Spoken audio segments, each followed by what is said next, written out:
moving on to the Keystone XL pipeline, Mr. Chairman. This is a major issue coming up this week in both chambers of Congress. The White House, meanwhile, continues to basically kind of push this issue off till 2013, as it did back in November, say, we haven't rejected this project on the merits and we want to give it a full review over this longer period. Republicans obviously object, say it's been reviewed for 3 years. How do you feel the White House has handled this? Is it time for them to sit down and come to some kind of a compromise with this company, given what the issue has become? Well, I do think the basic they're making is a valid one, which is that they shouldn't be forced to issue a permit until they are satisfied on the environmental effects involved. So I think that point is valid. Now, whether that requires another 6 or 8 months, I think that's open to question.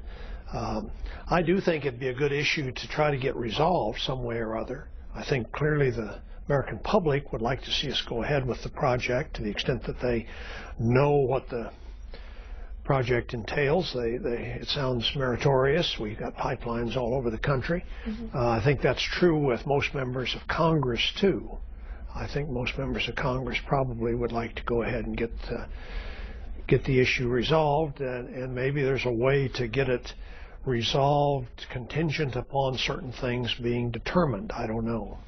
Would you consider, perhaps using the Tuesday forums you have with Senate leadership, or some, way to come together with Democrats in the Senate and try to find a way forward on Keystone? Well, I think that,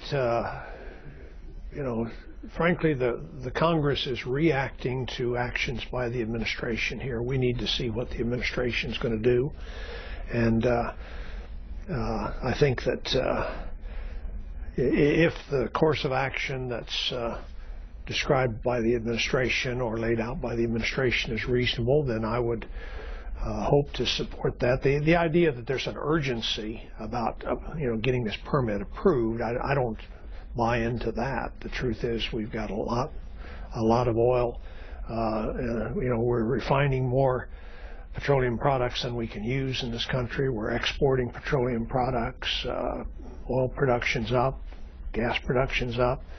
So there's the idea that we got some real economic challenge here that has to dealt with a streamlined process. I don't buy that. There are going to be jobs created, and that's good.